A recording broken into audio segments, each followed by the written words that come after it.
Morning. Today is Tuesday, August 4th, 2015. This is a regular meeting of the Los Angeles Board of Police Commissioners. Madam Secretary, please call the roll. Good morning. Let the record reflect Commissioner Soboroff, Madison, Saltzman, and Kim are present, and we have a quorum. Number 1 on the agenda, election of officers. This has been continued. We do have one comment card. We have Mr. Herman. I guess he's not here. Next. He's here. Give me the opportunity to just get my paperwork real quick.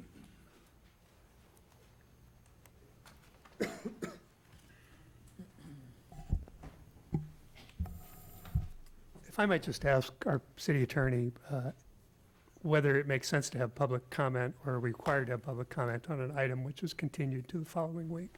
We're not having any discussion on No it. discussion. I don't understand why we would have public comment. Right, public comment is not necessary. This item's been continued. You have an opportunity to speak when this item's back on the agenda.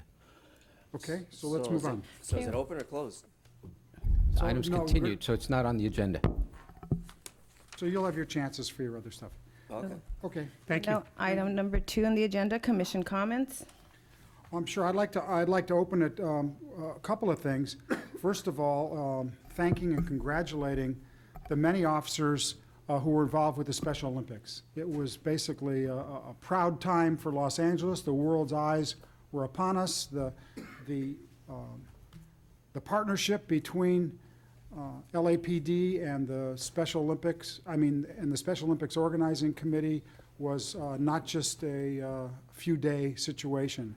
And I think that they handled it flawlessly, and everybody that was involved, I think, deserves congratulations. Second thing is, we just came from a wonderful and emotional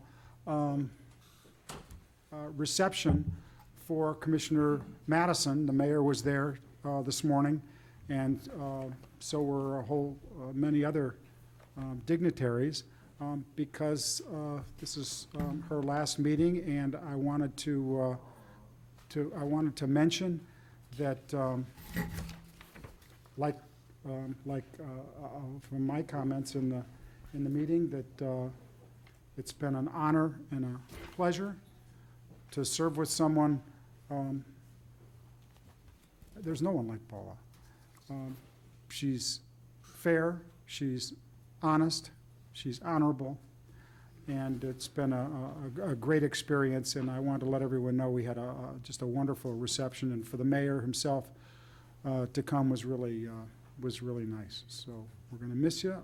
I'm not going to miss you kicking me under the table anymore, but other than that, we will. Other comments? I'll comment. Thank you.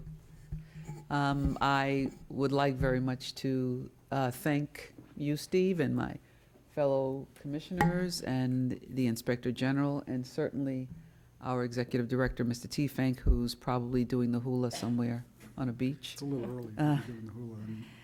Certainly the City Attorney, my many thanks and gratitude to the Chief. And to the members of the Los Angeles Police Department. I enjoyed, for as much reading as we had to do and as much preparation as we had to do for these meetings, it was kind of like being in grad school all over again, but much more intense and certainly much more serious. Los Angeles, as I mentioned earlier, is a city where I think it's probably the most global city in the United States. People are here from everywhere. And I mentioned earlier that I think that the common thing that we all have is that we can be neighbors, we should be neighbors, and something as simple as a smile and a good morning goes a long way to making us a healthier and a friendlier city. It's certainly not as simple as that to resolve the many issues that are facing us in Los Angeles today, but I have no doubt that contained within the city of Los Angeles is the solution to so many of the societal concerns that are facing us as a city, as a people, and as a world. It was my honor. It's not quite over because we have today's meeting, but it has been my honor to sit here as a commissioner and to participate with all of you in making some of the most important decisions that I think I've ever made, certainly in my life. And to the people who come here every week and who involve themselves in the business of the Los Angeles Police Commission, thank you. Thank you for representing the citizenry. Thank you for exercising what it means to belong as a member of a democracy.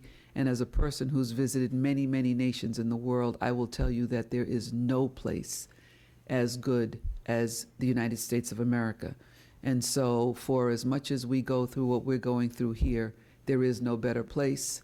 These are tough times. We will weather them. We always have. And I just would like to say to you all, when I see you, good morning. Thank you.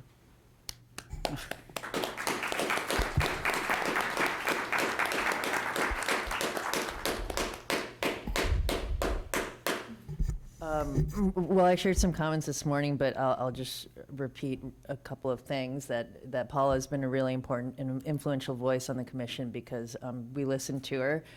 She's very thoughtful, critical, fair, and very principled, and she cares a lot. And she's been an enormous influence and inspiration for me personally. And my next comment on a separate topic is that I visited. I attended the National Discussion on Public Trust training last week in Wilshire Division, and I was very impressed by how the department handled very challenging and complicated material on the public's relationship with the police and public perception of policing. And I was impressed by how earnest the approach to the training was, because I think it was very conducive to facilitating discussion around these difficult topics, and I learned a lot. And I couldn't say for the entire training, but I regret actually having to leave because it was eye-opening and helpful. Mr. Saltzman? Yes, I just want to make a comment or two about Commissioner Madison. I want to thank her for her service and for her friendship. She has been a true leader on this commission and someone from whom I have learned a great deal and happy to have learned from her guidance and her judgment. And I will miss her. And not to belabor this, I just have one thing to say, which is good morning. Thank you. I'm sorry. One last thing I'd like to say is that, as you all certainly know, there will be the mayor has, I think, already nominated a really dear friend of mine, Matt Johnson. And actually, it is Matt who put my name in front of the mayor for consideration to be police commissioner, because while this is the role that he really wanted, he couldn't do it at that time with his job. So it all worked out. I think that you all will welcome him. He's a brilliant and he's a committed and dedicated man who I think will make a great police commissioner. So I don't think you're going to miss me at all, but maybe we can go out and have some wine sometime. Okay. Thank you. Thank you. We do have one public comment. We have Mr. Herman. Herman, go the other way, okay? To save us some time here.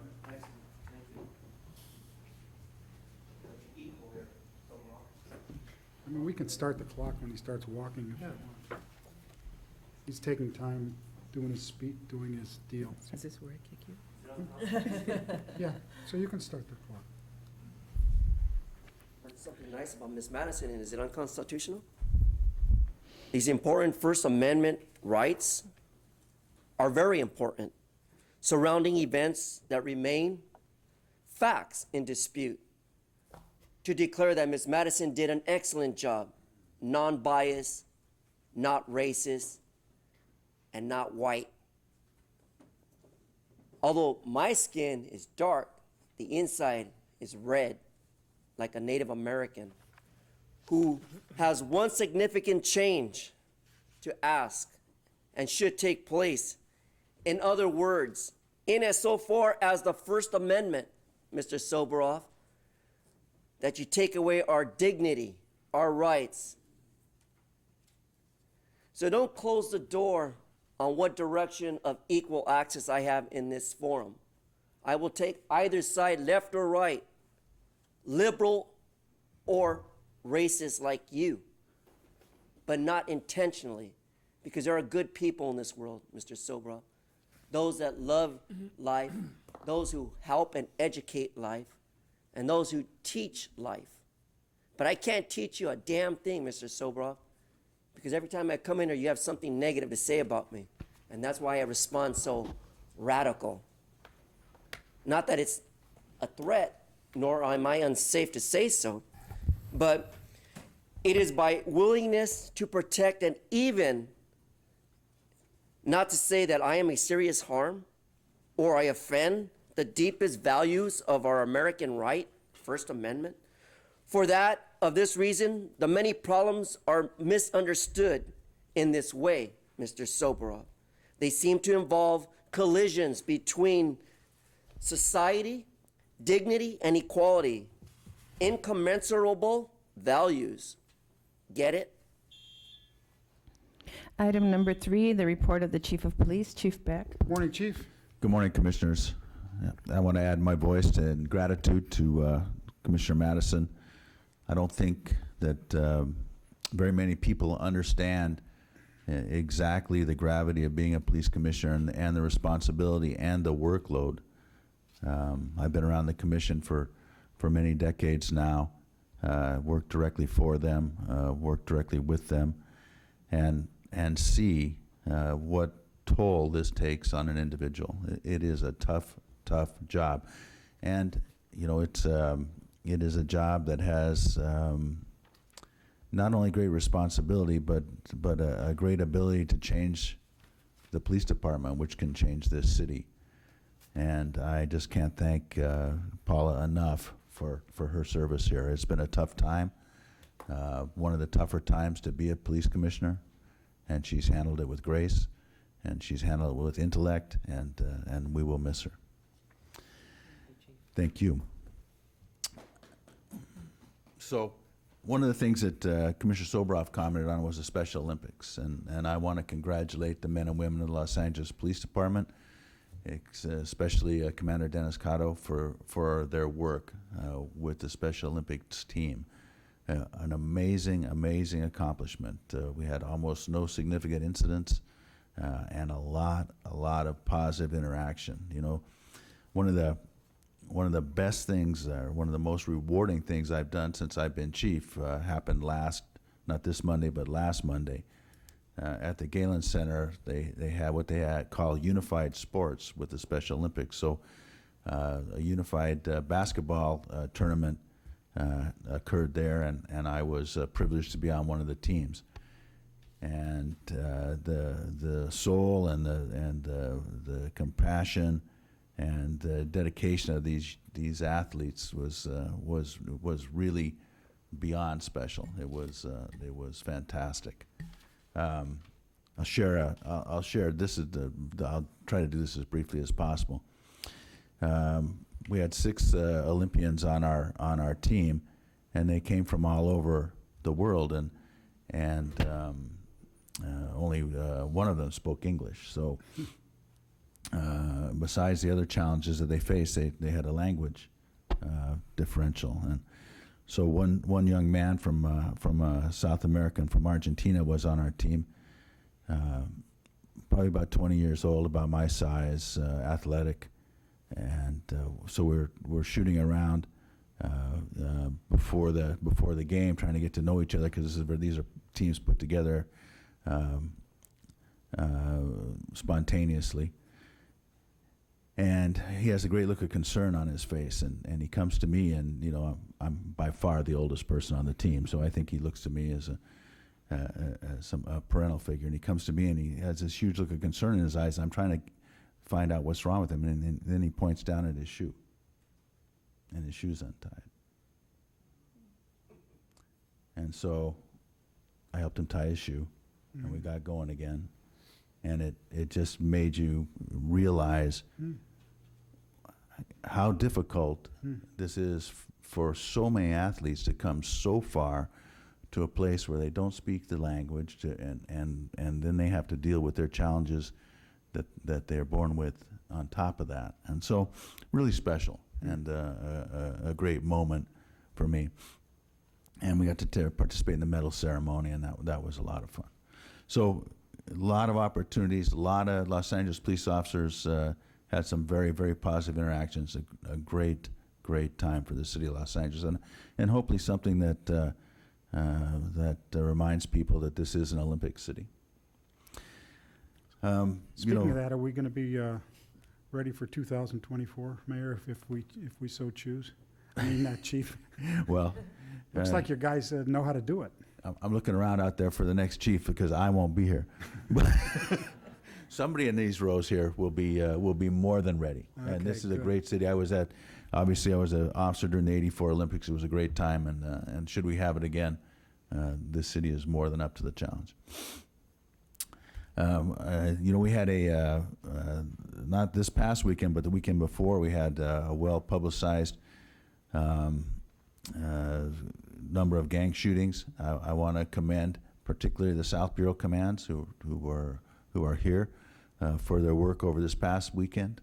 They had almost no incidents of gang shootings and no gang homicides. It was I know they put a lot of effort into it, and it was particularly tough during this time because we're not only doing we not only have a number of officers out in the field for the Metro training, but we also had a number of officers dedicated to the Special Olympics. So they were shorthanded, but they used their folks wisely, and I want to commend them for that.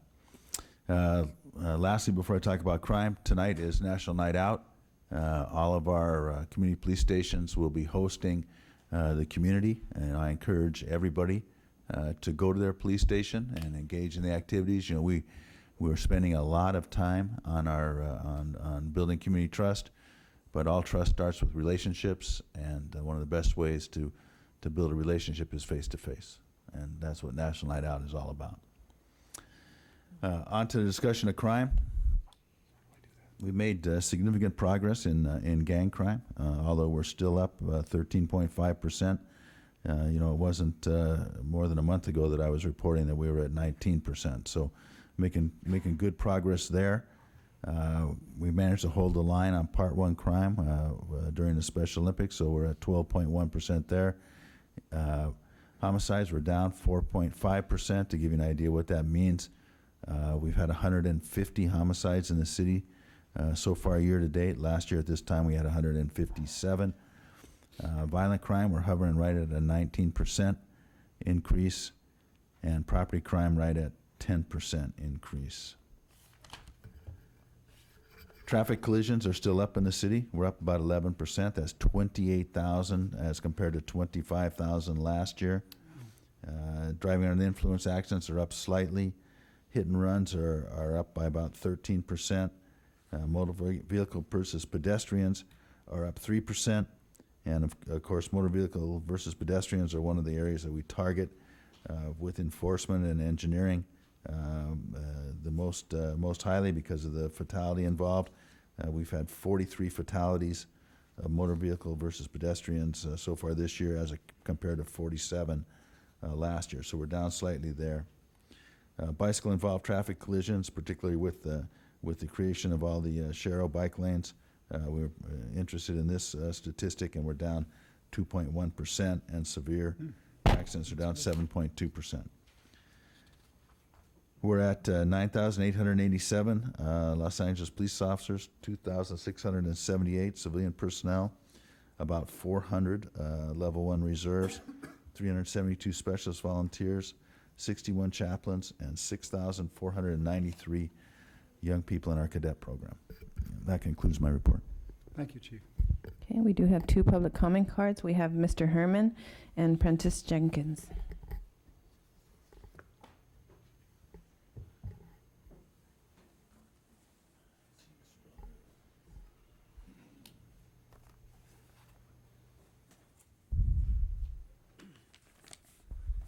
Good morning, Charlie Beck. Have you heard this term that politicians can't be trusted? Is it an issue throughout our society that an organization of men and sometimes women are a part of a mafia organization? When they use bully pulpit to control a city? Same type of organization, similar to that of the city of Los Angeles, due to the Brown Act violations. How dare you put handcuffs and escort Tud Hayes out of a council meeting because he's not white? Only blacks and minority Hispanics of dark color or any color. If you're not white, you're all right. Get escorted out of City Hall. That's so disgraceful and embarrassing when a city claims that the problems of crime are down, violence is down, but yet less than a week ago, we're on 101 homicides issue with the LA Times. Or was that a false report? Who are the vulnerable, Mr. Beck? Who are the vulnerable among us? Who flatly denies that this is part of a prejudice problem by censorship? You just brought it out very clear.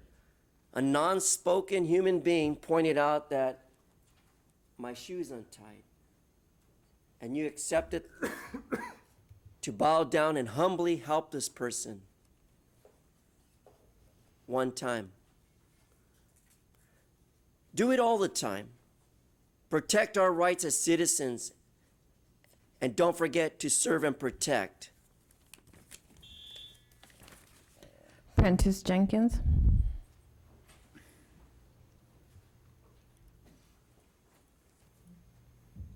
Good morning, Commission. Good morning, Chief.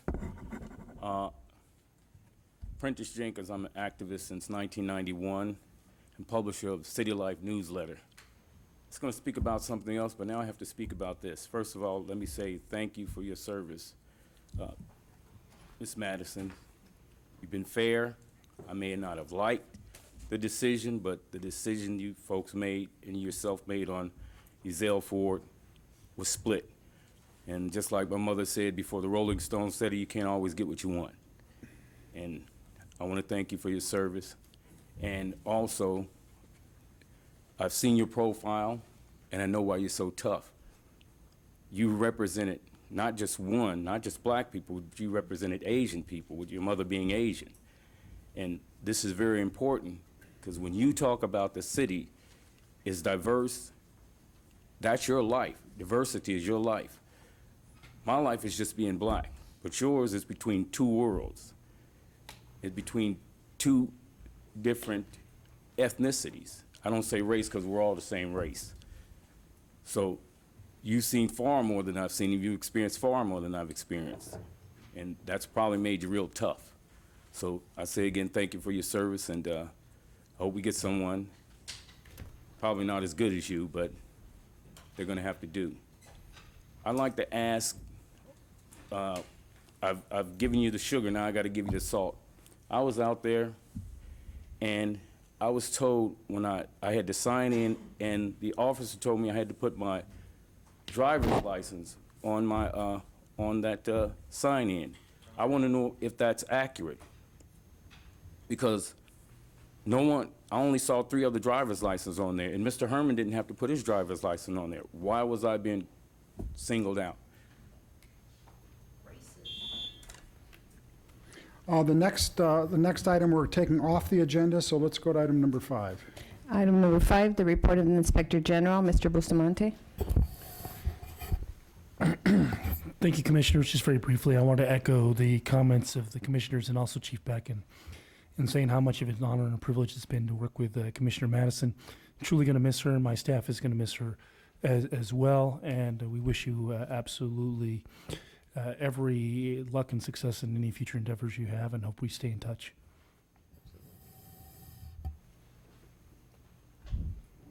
Is that your whole speech? I want to give you more time, sir. We do have one public comment card. We have Mr. Jenkins.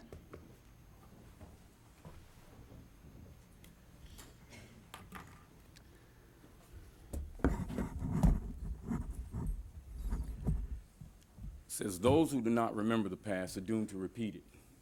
George Santayana. Ezell Ford, shot South Los Angeles, killed by the LAPD. Brendan Glenn, shot in Venice, killed by the LAPD.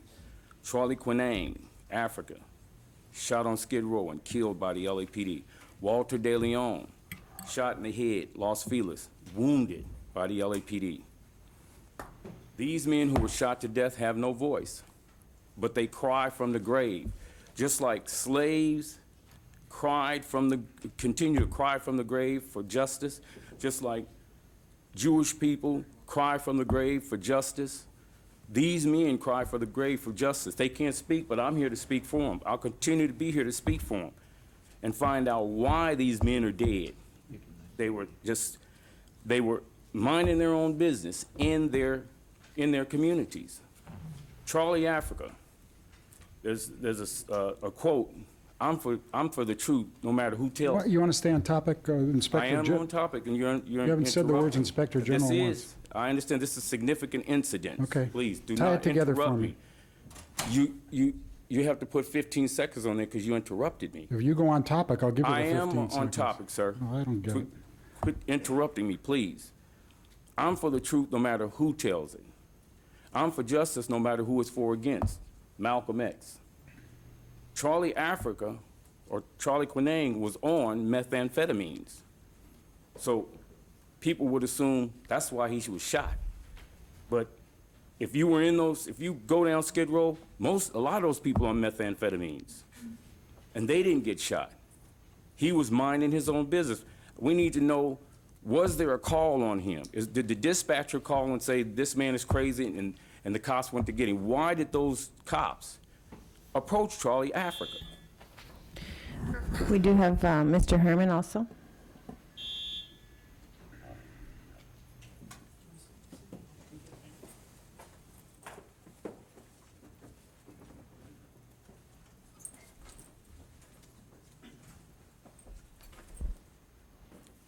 So, Mr. Inspector General, wouldn't it be in great interest that you would open up to everyone the attention of what the Brown Act is, 54950 to 54963? Should any human being be denied access and accommodated to a facility like this that is paid by the federal and state government, by all of you who work? Whether it was intentional or not, I can agree with the gentleman. It has nothing to do with the color of his skin. It has to do with the color of authority here.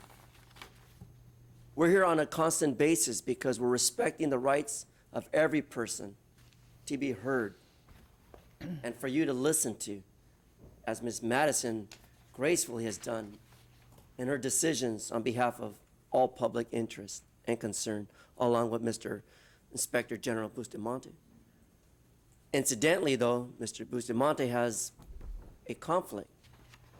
That conflict is whether or not he's representing the city charter on behalf of all of you and protecting our rights under any federal or state situation. I still demand that you investigate the harassment at City Hall towards me, an individual who's been harassed by Sergeant of Arms, threatened to be handcuffed, threatened to throw my ass out of a public meeting because all I show is interest and concern for the public at large. So take some responsibility, Mr. Bustamante, and uphold the law. Not just with little integrity, but all integrity. Respect all. Lives matter. Black lives matter. Okay? Thank you. Item number 7, consent agenda items. These items are considered to be routine and non-controversial, upon which the board is provided with adequate information for approval without inquiry or discussion. We have a motion for approval of the 7. consent. I move approval of all items in consent agenda, item 7. Second. With thanks to the donors. All in favor? Aye. Aye. Thank you. Okay. We're now on regular agenda. Item 8A, and 8B are verbal presentations. Would a commissioner wish to pull an item as special, 8C through 8L? I'm happy to move approval of all those items with one comment, unless commissioners would Oh, I'm good like to with that, too. discuss any of the audits. My comment is to commend the property division. This is item 8L, with 100% in an area where there have been significant problems in the past, and commend the department for that. With that, I move approval of items 8C through 8L. Yeah. Do we have a second? Second. All in favor? Aye. Aye. Aye. Great.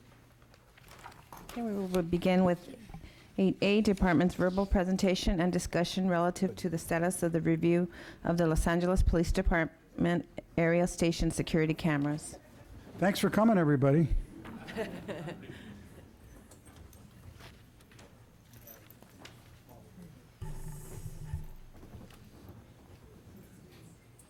Morning, Good morning, Commissioners. Tom Brennan from Facilities Management Division. Tom. I'm here to give you an update on the security camera systems that we have within our facilities. Since our last meeting, one of the big issues that we had was providing training to our officers and supervisors in the station. We've trained over 100 people so far. We have another 60 people who will be trained before the end of the fall to operate the system, have a better understanding of it, and be able to provide us with better feedback on how to manage the system, make sure that cameras are working, make sure that repairs are made on a timely basis. I've also personally visited every one of the stations in West Bureau and Valley Bureau to inspect the cameras and the locations, and we've come up with a list of additional cameras that we'll be installing. We'll be submitting that through the budget process. There were a couple of incidents where we found a situation that was so egregious that we actually identified money and are in the process of correcting that or providing additional security cameras there. The two stations that don't have a full security system are Newton and North Hollywood. Northeast also does not, but they're having a new station before the end of the year, and they'll have a brand-new state-of-the-art system with their station. Funding was not made available in the budget this current fiscal year for the installation of those two systems, so we will be resubmitting for the next fiscal year. But we did identify funding and have already installed a very basic security camera system at Newton and North Hollywood. Good. It's just a minimal number of cameras that provide surveillance of the outside of the station and provide that information back into the front desk of the watch commanders.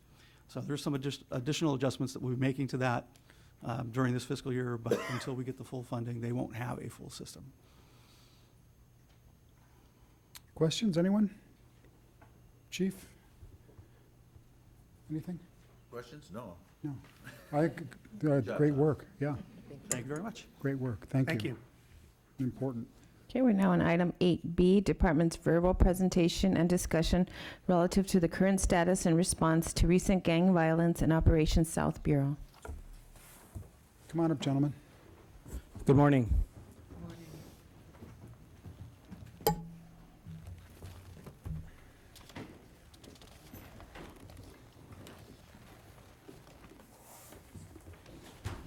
So what we have, Commissioners, good morning, is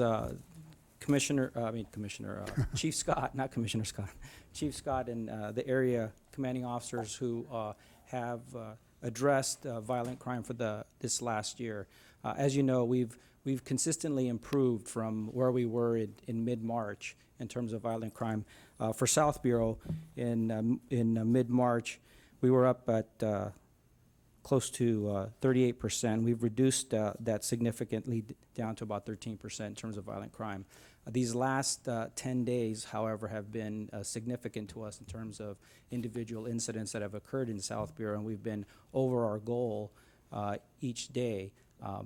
There was a 3 or a 4 day period last week where there was some significant incidents of violence in South Bureau, and we've been able to turn that around. Some of the things that we did, in addition to the analysis that each of the captains did, is we moved Metropolitan Division. We took some resources from throughout the city. We've also moved some of our motor officers into South Bureau to specifically look at the spots where gang crime was occurring, to address that. In addition to that, those redeployment of resources, South Bureau redeployed their resources, and that they adopted a no borders philosophy that Chief Scott can talk a little bit about. We're also mobilized the Hoover Task Force that they have, and we're working with the Human Trafficking Task Force as well as the FBI Task Force to move all that intelligence and information over to them so that they can specifically address violent crime where it is occurring. So those are some of the things that we were doing on a macro and a general basis, but I think that Bill Scott and the commanding officers can talk specifically about those issues within their respective commands. Well, as you give us your presentation, I think that this hashtag 100 days situation, how you handled that, how any updates on that, and how you use social media to respond to other social media, and vice versa, how the other side may be using your social media for theirs. Because I think you've done it's just a remarkable job. Go ahead. Thank you. Good morning, Commissioners. First of all, I'd like to start and introduce, most of you know the South Bureau commanding officers, but I'd like to just introduce them very quickly, starting with, on my left, Captain Al Passos, the Area Commanding Officer, Southeast, Captain Mark Reyna, Patrol Commanding Officer for 77th, and Captain Corey Polk is in the audience. He's just returning from 3 weeks of training, so he was away during all what happened in the past couple of weeks. I also have Captain Dave Kowalski from South Traffic. Also in the audience is Captain Lee Sands from Southeast, the Patrol Commanding Officer, Captain Kathy Meek from Harbor, the Area Commanding Officer there, Captain Sean Parker, the Patrol Commanding Officer, Southwest. Gerald Woodyard is off today to take his daughter back to college, but he would be here as well. And we have Captain Peter Whittingham in the audience, Criminal Gang Homicide Division, and Lieutenant Mike Opelt, who's been filling in for Peter. The reason I want to start with that is because, first and foremost, the concept of teamwork comes to play with everything that we've done throughout the year, but particularly this past week. And that team not only includes these captains that I just introduced, but it also includes Metropolitan Division. As Chief Villegas said, they played a huge role in driving this spike of violence down. Also Air Support, Racer, LA County Sheriffs, and I'm going to expand on that when I turn this over to Mark as far as the No Borders. The Mayor's Office, Grid Reduction and Youth Development, who played a huge role in this. Intervention, our local clergy, and many members of the community who called, text, came to visit daily to ask what they can do to help. And that was huge because the 100 days and 100 nights when that posting went up, part of our objective was to get accurate information out, accurate that we didn't think this was valid to begin with based on our intelligence, and accurate in terms of actually what was occurring with the shootings. And with that, just to provide some context, when you look at South Bureau's shootings, to date we've had 642 shootings overall. Almost half of those, about 42%, 271, are gang-related. In terms of victims hit, we've had 359 victims hit, and over half of those were gang-related, 55%. So our intelligence and our statistics tell us that our focus really needs to be on reducing the gang violence, and that's where we started in terms of trying to drive this down. Our focus was very specific. We gave missions to police constitutionally, but we need to focus on where the issues are, and the issues are gang violence, the number of guns on the streets in the hands of gang members. So that was our focus. We also employed some strategies, and I'm going to turn this over to Captain Reyna because 77th really was the focal point. But before I turn this over, it's important to note, when you look at our yearly statistics, we had a bad week. We had a bad week. Overall, the Bureau, that week of July 18th through July 25th, we had 33 shootings. That was a high for the year for a week, which on average, that's about 3 shootings today, actually almost 4 shootings today, per day.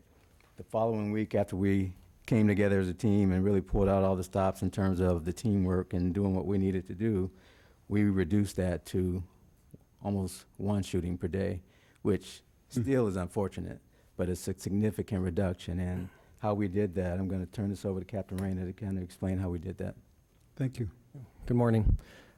The week of July 19th through the 25th, 77th Division experienced 2 gang-related homicides and 9 ADW gang-related shootings, resulting in 15 people being struck by gunfire.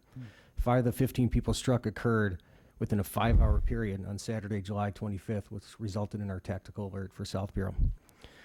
As the shootings continued through that week, culminating on the weekend, and not knowing if the threat of the 100 days of violence was valid, which was being investigated at the time by a Gang and Narcotics Division and Major Crimes Division, we implemented a plan to utilize motor officers from around the city for high visibility and deterrence throughout the weekend. In addition, our gang units from Southwest and Harbor Divisions assisted 77th Gang Enforcement Detail with conducting parole and probation compliance searches. 16 searches were conducted that weekend alone.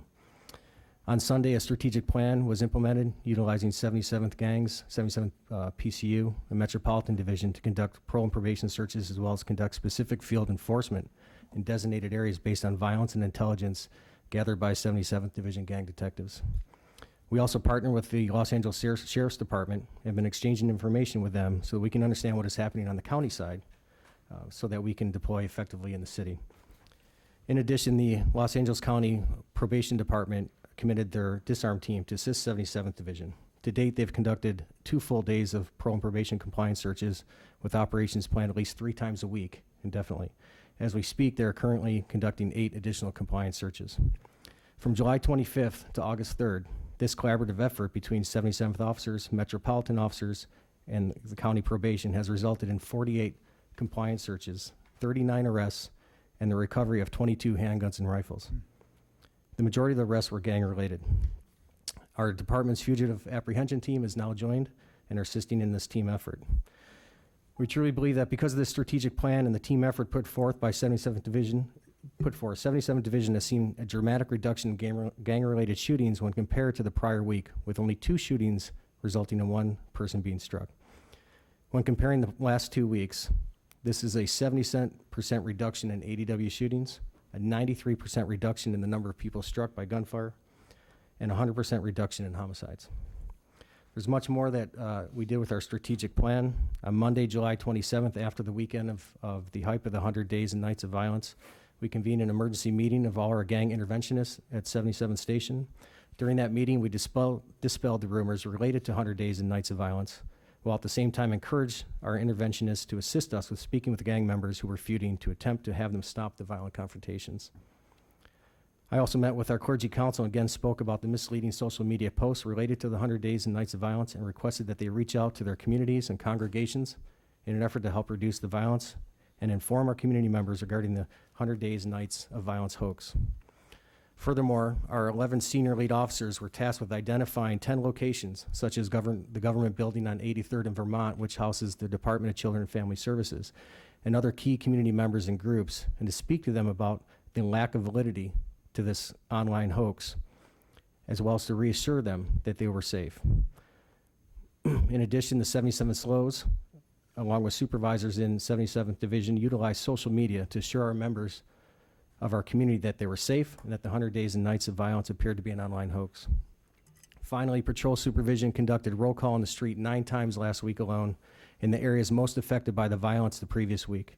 This proved to be extremely positive, with many residents approaching officers and asking about the truth to the rumor and whether or not the communities were safe. Again, we feel this collaborative effort and team approach significantly reduced the gang-related violence and was a true testament to how our law enforcement partners and community groups can work together to address critical issues such as this surge in violent crime. A couple of other points. One of the things that we have worked hard to do is, so often when you have a crime scene or particularly homicide scene, how you handle that scene makes a tremendous difference as to what happens afterwards. Our detectives at Criminal Gang Homicide Division are really good in terms of ambassadorship, because a lot of things happen. Emotions are high, particularly if it's a gang-related homicide. A lot of times the friends of the person that was killed, they want to go out and get revenge. So a lot of preventing the next shooting can be mitigated at that crime scene. So we've kind of adopted an ambassadorship philosophy with our crime scene management to make sure that those needs are met at the crime scene. And it's more than just, you know, the investigation and protecting the scene with yellow tape. You have to get out and talk to people and understand where they're coming from and make sure that oftentimes it can turn volatile if we don't manage it right, if we don't treat people with respect. So we work hard to do that. The other piece to that is oftentimes these funerals result in vigils, repasses that also lead to violence. So I want to let Al Pasos talk a minute on how we've managed that piece, because he does a phenomenal job at that, and it's a huge piece of us preventing future violence. Good morning. Thank you, Al. Essentially, what's happened is when CGHD becomes part of these investigations, my liaison with them is I want to be intimately involved with this process, even meeting with the families of the deceased as a result of the gang violence. They keep me apprised of where we're going in the situation and main points of contact. This past weekend, there was no media coverage and there was no sensationalization about it. We managed a gang funeral with over 1,000 participants on Broadway, just south of 87th, consumed by probably, I've been told, anywhere from 8 to 10 rival gangs to come and offer their respects. And what I was told was the pastor, who was the brother of the gentleman killed, Mr. Rawls, was going to kind of play him as a martyr and ask for a weekend of peace. I trusted him and supported him on that, and it looks like it panned out. I only ended up with 3 shots fired calls and 1 victim shot last week, and not related to this potential 100 days and 100 nights. What I do is I meet with the family. We develop an ambassadorship. This particular incident, because of what I knew was coming to the area, they identified 21 persons to be marked indiscriminately within the church, stuff that we would recognize, to handle all their interior problems. Then we had another section of the community from the Watts gang, Watts Car Club. They also facilitated in parking along Broadway and managing that piece, led by some folks from the Watts Gang Task Force that are engaged in the community, as well as numerous contacts that I had. We also established a liaison with Grid and Intervention being there. This piece led to us being able to basically control the outskirts of this so they could say their goodbyes in peace without having any potential gang violence issues. We did have 1 minor spark up that we were able to manage within less than 4 minutes. But that's the stuff that doesn't make the news. I was told by various folks that were part of the service that their estimation is 1,000. I had us around 700, but what was more noteworthy is we had potentially 6 to 8 rival gangs in one place offering their respects because of this gentleman's history. So we've utilized this model on numerous occasions because we transfer this same model over to the repass. And we've had a lot of discussions on, and like I discussed with my officers, is we would have been there. If we hadn't prepared for it, we would have been there. We would have walked in and some young cops would have been sucked up by this incident and not known what to do with it. So I've planned for these things accordingly, and with that. The repass, I use the same model. We identify community ambassadors because I want my sergeant to go in there and have that dialogue with these ambassadors as to what's going on or what the community's complaining about, rather than my officers showing up. Now we're all wearing helmets, everybody's emotions are inflamed. We understand it's a respectful scenario. We've been able to handle a number of these funerals where the churches have been overfilled and folks have poured out into the street. And we've done things that in the norm we wouldn't have done. We would have probably shown up and had to make things happen, but we've stopped traffic, we've created parking, we've created access, we've created perimeter security for them to offer their respects in peace.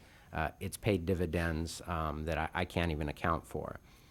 To the point of what you were talking about with 100 days and 100 nights, I reached out to some of the contacts that I had from that day. They were able to kind of give me the history of when this started from their perspective, and it started with the death of a gentleman named KP that got killed on the sheriff's side, which we had the sheriffs involved in our incidents. We were able to look back and find that social media that kind of started, and it came from a loved one who essentially went through the stages of grief and anger. Initially, it started out as, I love you, I miss you, I'm going to grieve you for 100 days. Then, like anything, it turned to violence because of how he was killed. So with that information, working with the sheriffs, working with Mark, working with my entities, doing the outreach, and then having somebody who was that intimate with the post going out, we were able to quail this. The other piece of that is we had folks saying things, and it was all just part of it. But we did not have arrests that we were being made, or we did not have the constant volley of gunfire. The sheriffs had 2 shootings a week apart, Sunday to Sunday. I had 2 that I could maybe link to that. And so with that, we didn't have that supportive information. And then the last piece of this, I wanted Captain Kowalski, because we have to keep going. We have other, police missions in spite of all the, spikes of violence, but part of that mission is keeping motorists safe in the city.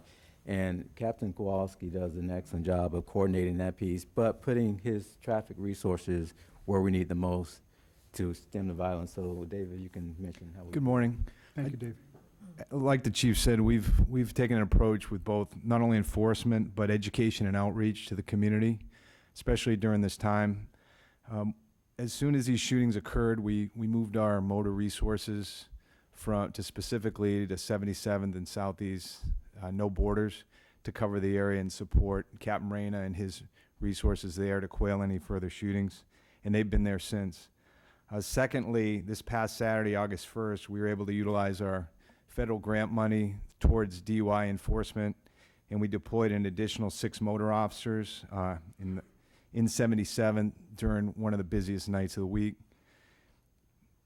Then we also put our deployment of our speed flashing trailers that you often see on the streets. We're able to utilize our 3 trailers on some of our busiest streets in South Los Angeles, specifically Western and Figueroa, and that was from Friday to this past Monday morning. And from a community perspective, we've done significant outreach with community groups to deter violence. One of those is the United Peace Ride that runs every 4th Sunday in South Los Angeles, and that's through Pastor Powell's group. And our motors are deployed to that on the Sunday afternoon, and then once that ride is completed and everyone's safe, we turn them over to enforcement efforts in South Los Angeles. And that's been very effective, like a 2-prong approach. And from an education perspective, our community motor officers conducted 4 pedestrian safety task forces last week in 77th in those busy areas to reduce our serious traffic collisions, to reduce our pedestrians being struck. And lastly, on Saturday night, we deployed 3 officers with our community safety trailer, and we provided educational flyers in one of our busiest intersections in 77, Slauson and Western, which not only is busy for traffic collisions, but cruiser activity on Saturday. So we're able to deter that, and what was special about that is we gave out 20 bicycle lights and helmets to children and their family, and we also posted that on social media, and that's something that we want to continue to develop and move forward in reducing those bicycle collisions in Los Angeles, especially as it relates to children. So overall, we definitely have an aggressive posture in terms of removing guns from the street, focusing on individuals involved in gang activity. But the reason I wanted Dave and the other captains to speak is there's a balance. The last thing we want to do, and we get this, it comes from the top and through Chief Villegas, the last thing we want to do is go in the community and have everybody thinking that we're locking everybody up. We are very specific and focused on people that are causing violence in the community. However, the education piece, the ambassadorship, and all those things to balance out so people have some assurance that we're out there doing what we're supposed to do to keep the community safe. And ultimately that hopefully will reduce the fear when we do get something like this 100 days posting. We want to maintain a semblance of safety in the community where people are not afraid. And that is pretty much the essence of how we did it this week. Questions? Thoughts? Commissioner Madison? Thank you very much. I mean, there were parts of it where I was gasping. 1,000 people at a funeral. I can imagine what the repast was.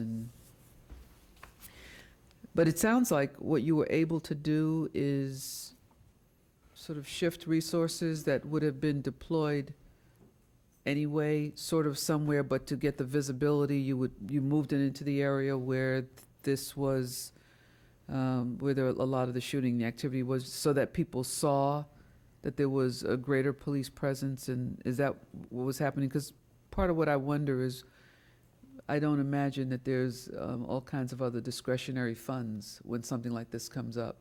So in an effort to not rob Peter to pay Paul, it sounds as though you have to be very strategic when you're moving these things around. And so if something happens over here, you got to kind of pull from whatever. So can you just talk about how effective that is managerially, and if that is really a difficult thing to accomplish? It is a And difficult more from a thing. budgetary standpoint, I'm kind of Yes, asking. can I take that? It is a very difficult thing. It's a balancing act. I mean, I still have incidents in Valley Bureau, I have incidents in West Bureau, I have incidents in Central Bureau, and we need to deploy personnel resources there. This particular month, we were significantly challenged because of Special Olympics, all the deployment, all the resources for that. We also embarked on the preservation of life training, and that was extremely important, something that we had to do. We made that a priority in this organization, and that depleted resources as well because they're now attending training, the entire training cycle. So it's a balancing act. We'll continue to look at the resources that we have, look at the best places to put them, and then continue to adjust as the trends shift.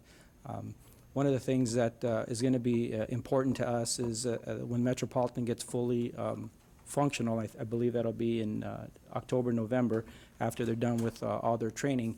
Each bureau is going to have their own resources specifically allocated to the bureau chiefs and the commanders so that they can decide where they're going to go within their bureau. And the purpose of us constituting Metropolitan Division was so that we have a more flexible resource that we wouldn't otherwise have, so that we don't have to borrow from Paul to pay Peter. So that's part of the juggling act that we have, and it's something that we're going to continue to refine as we meet on Mondays to discuss crime and discuss what resources we have and where they can work, whether it's the Detective Bureau resources from gang and narcotics or any of the other resources that we have. So it's more of it's part art, part science, and it's a lot of dedication. I think what you heard in the commanding officers is you heard them speak, but what you really heard them say is that in South Bureau in particular, in the department as a whole, but in South Bureau in particular, you have some strong leaders that are compassionate. They're compassionate, they're focused on community partnerships, and they're focused on building relationships, and they care deeply. They really, really do. They didn't talk too much about this, but on that Saturday night, when I went in to 77 to kind of check on things, I was calling, Bill Scott and asking him to meet me there, and I didn't have to ask him to meet me there because he was already there, and so was Mark Reyna, and so were some of the other captains were in pocket, providing strong, visible, proactive leadership to ensure that we're trying to reduce the incidence and fear of crime. Thank you. Thank you all. I think what you did, my takeaway from this is that, that the levels of community policing that you're using in these difficult situations goes deeper and is more sophisticated. Although it's simple, it's sophisticated. Just the idea of in the middle of these kinds of high-pressure situations, that you're, how you deal with one homicide in relation to what's going to happen afterwards, or how you deal with giving kids bike helmets and lights at the same time. And so at the end of the day, what it is it's this synergy that turns based on different areas of community policing. And it's really interesting and a pleasure and sort of an honor to hear what you're talking about. America can stand up and listen what you guys are doing. Thank you. Thank you very much. Thank you very much. Thank you. We're now on item number 9, public comment. Did you have comments? Oh, no, I just had a question. Yeah. I'm really impressed with your work, and in order to isolate the gang activity, you probably have to use a lot of intelligence, and so I was wondering what kinds of resources. I mean, there's investigative intelligence, but there must be other resources that you utilize. Yes, that's a great Curious about question. that. There is, we have many sources of information as far as intelligence. Start with the basics, with the statistics. I mean, we have very good crime analysis in this department. So, you know, the dots on the map, that's where we start. But beyond that, our relationships with the community, we're getting information from all sources. I mean, I this morning get a number of texts or receive a number of texts about what's going on, as do all the captains. We have task forces, we have federal partners, and we are very, you can call it data mining, but we're always trying to figure out, you know, what the next step should be. So the only way that happens is through good intelligence, and that is really what drives our deployment. We deploy where we think we need to be. If we hear that there's a few going on, and there's a likely shooting, that's where we're going to put our resources. And particularly if there is a shooting, you know, we have to react accordingly. Chief Villegas mentioned the no borders, and really that term was coined. Crime doesn't pay attention to borders, city or otherwise. Right. So when we have to come together, these captains are excellent about if 77th is hurting because they have a spike, southeast or southwest will send resources to help out. We're expanding that in terms of our relationships with the county sheriffs on our borders, because the intel, a lot of it says that things that happen in the county, as Captain Passos pointed out, comes back to the city. So that intel is huge, and it's really our deployment has to be intelligence driven, or else we're spinning our wheels. So, and the GRID office, the Office of Gang Reduction and Youth Development, you know, those interventionists, I can't understate how big of a role they play, particularly in rumor control, because in that gang culture, a lot of times rumors can get people killed. So we try our best to work with, you know, GRID in terms of getting accurate information to them getting, it's really us getting accurate information to them so they can put out accurate information and reduce the rumors. If, you know, if we get a strong indication that, you know, a case is involving 2 gangs and the rumor on the street is that it involves some other gang, we want that to be known so we don't have a retaliatory shooting that's based on rumor. So it is very helpful. Chief, Chief, do you want to close it out with you've got to be awfully proud of this, but I'm interested in your thoughts. Well, you know, I mentioned them in my opening comments, and I am proud of what they do, and I'm also proud of the attitude that they have. You know, part of my goal when I became chief was to try to transmit the way that Pat Gannon and maybe me to some extent were able to deal with issues in South Bureau and make sure that continued, and that it wasn't just a personality-based intervention and the four-pronged approach and you know, recognizing that how you deal with homicide scenes and how you deal with funerals have maybe more effect on what you're going to be dealing with late at midnight on Friday and Saturday night than anything else you do. I wanted to make sure that wasn't just something that was one person's knowledge, and now, you know, when I hear my command staff talk about it, I recognize that this is the way the organization thinks now, and it's really important. Great. Thank you. It's a pleasure. Thanks for. Thank you.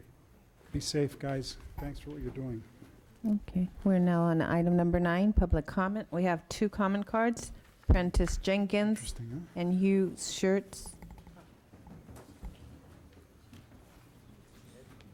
Wasn't it interesting? Mr. Jenkins is no longer here. It's Mr. Hugh.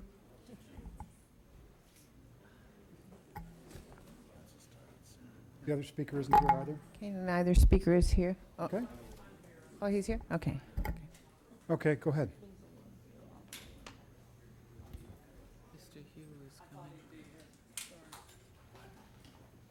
You know, I hate to be here again. This is the 3rd time I've been here. Will you say your name for us and everything? Hugh Shirts. Okay, thank you, sir. And I'm representing myself and my 90-year-old disabled father who's in a wheelchair. You know, I contacted after ongoing issue. Topanga states they submitted an incident report under vandalism and neighbor dispute when my dad gets shot at by the neighbor, and they buried that in the report. It's in the dialogue with no mention of injuries nor his name. They stated the DA rejected it. I called the DA with names, and Rahui at the 818 number stated it had not been filed. after I contacted my councilman and neighborhood council member with this information, Topanga called me and told me that I was lying and gave me finally the number, which was 1521-11837. I again called Rahui at the DA's office, as I did yesterday, just to double check that I'm not wrong.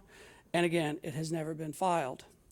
Last night, my dad was awoken at 2:30 in the morning by another gunshot towards the house. Again, at least he wasn't in that room. They say, Topanga says that they've never had a report of gunshots.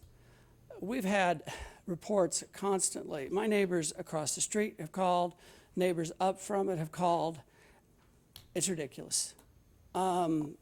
It's tiring. I mean, you know, when are they going to do it? This, almost 2 years ago, in front of 2 Topanga policemen, this person tried to cave my head in when I was doing a lower lock on my lower fence. And they stood there. At least they told me to duck. I give them credit there. They didn't arrest him. He's done 2 vandalism things. They lost the felony portion. They say it's a neighbor dispute. It's not a neighbor dispute. It's ongoing criminal behavior, and they won't stop it. Thank And you. if they're not going to stop, I'm screwed. You get his info and make sure that Topanga. Good. Okay, we have no other comment cards. We're now on, oh, Mr. Jenkins here. I apologize. Go ahead. Okay, first of all, I'd like to get an answer as to why I was singled out there, and they made me put my driver's license when I was signing in. Didn't have to do that to Mr. Herman, and I don't know what that is. I'd like an answer to that, Chief. Also, I'd like to discuss fireworks going off after the 4th of July in March, and just like they're going off in my neighborhood after March, going off in my colleague Bill Watkins' neighborhood after March, and on 4th of July, those things are illegal. I'd like to know why the agenda is not put online a day before the Board of Police Commission hearings. That's when it should be put online. I'd like that addressed. Also, I'd like to address these gentlemen's issue. I'm glad they arrested that many people in South Bureau, but guess what? If we took the time to actually, if we could arrest them, you can arrest them or you can assist them. In 1959, 2 young black boys wanted to join the Boy Scouts, but they didn't have any Boy Scout chapters for black kids. And they told those little black boys they could not join the Boy Scouts because they were black. 10 years later, those 2 boys grew up. Stanley Tukey and Raymond Washington grew up to be the head of the founders of the Crip gang. So either you can assist these kids, you can arrest a bunch of them, or you can create programs where the young ones who will become gang members can come in to these programs and get away from the violence. The cops have to do that. If the cops don't do that, there's no saying it takes a village to raise them. It also takes a police task force to arrest them. So either you're going to raise them or you're going to arrest them. Which one is it? Thank you. There are no other comment cards. We're now on item number 10, closed session. The Board of Police Commissioners will now recess into closed session to discuss item number 10A, B, and C in accordance with Government Code 54957. I'm sorry, 10A, 1, 2, and 3 in accordance with Government Code 54957.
We're back in open session. In closed session, item number 10A1 was discussed and the chief's recommendations were unanimously adopted.